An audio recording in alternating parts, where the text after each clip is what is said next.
Hey guys, so remember this skirt from my very first lookbook? Well, today I'm going to show you guys how to make a very similar skirt to that one. If you guys want to learn this DIY, just keep watching.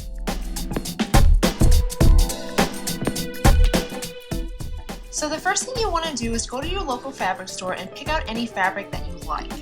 You'll need about 1.5 to 2 yards depending on how long or how wavy you want your skirt. Then with measuring tape like this one right here, you want to measure the circumference of where you want your skirt to sit when you're wearing it. For this skirt, I wanted to sit the smallest part of my waist, so that's where I'm measuring. This way you know how big of an opening you need to make your skirt. What you could also do, like I'm doing here, is use a skirt that you already have and you like the fit of as a pattern. Here I laid down the fabric that I bought down on the floor, folded it in half, and put my first skirt on top. Unfortunately, the bright green fabric isn't as wide as the fabric that came with for my first skirt.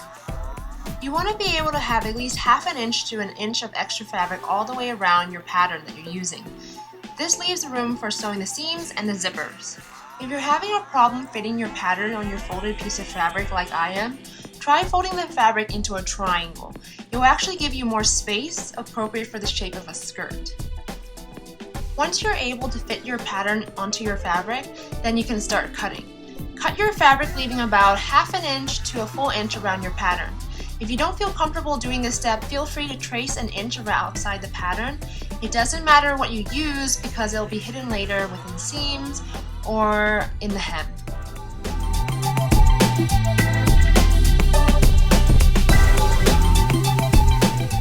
After you're done cutting, double check the length of the smaller curve to make sure it'll fit you. For example, I measured my waist to be 25 inches. You want to add 2 inches to your measurement. That leaves about 1 inch of seam on each side of the skirt, which is 1/2 inch on each side of each piece. That gives us 27 inches.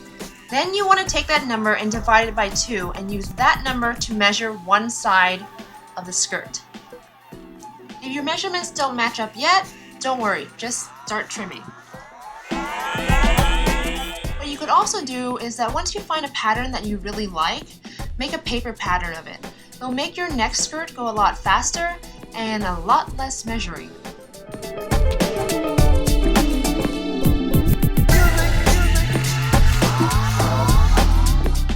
Now the fabric I chose this time is a lot thinner than the fabric I used for my first skirt.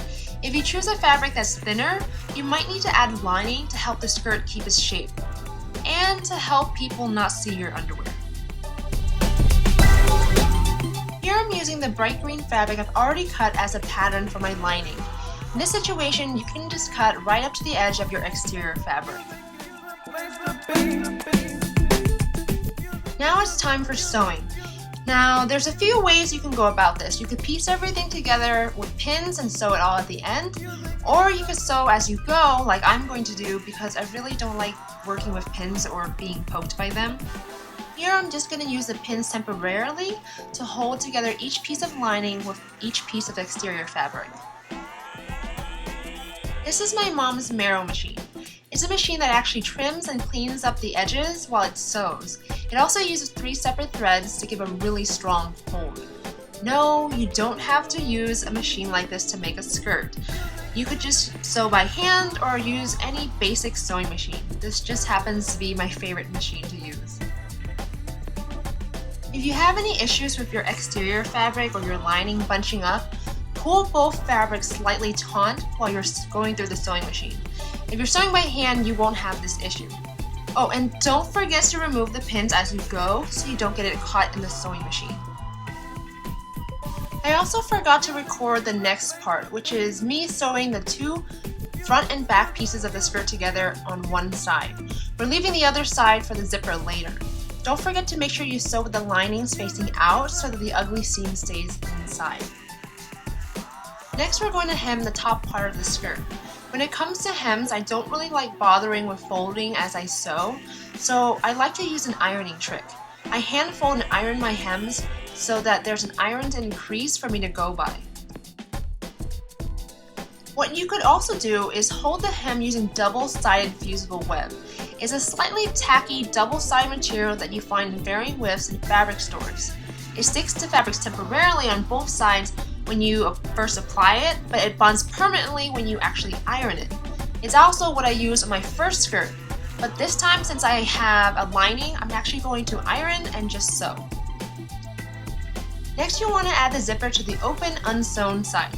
Here I'm going to use a white invisible zipper because it's made to be easily hidden on the long seams because you can see more fabric than plastic zipper. Most zippers will be stapled to something in the packaging, so don't forget to be careful when removing the staple so you don't damage your zipper.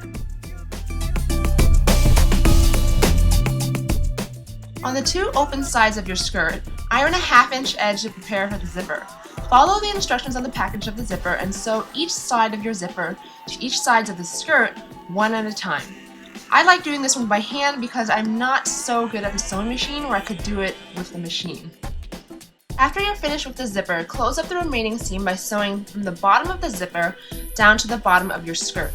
Finally, finish the bottom hem using the same folding and ironing trick that I showed you guys earlier.